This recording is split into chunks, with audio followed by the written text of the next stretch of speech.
You know the cycle. You start a new goal, full of energy, and then quit when it gets real. So, what's really going on here? Why do we always seem to hit that wall and just give up?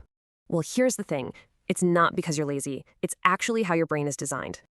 Okay, a huge part of the problem is this. We confuse thinking about something with actually doing it. Yeah, this is what's known as the planning phase trap. Your brain gets fooled by the idea of success.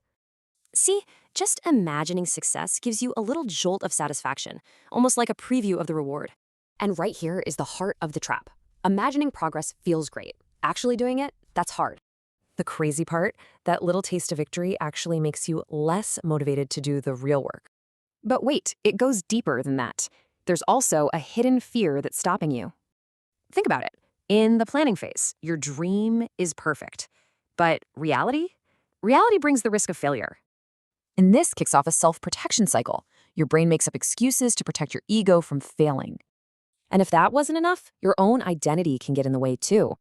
This is called an identity mismatch. Basically, your brain resists any action that doesn't fit your self-image. So if you secretly believe you're a quitter, well, your actions are going to prove you right.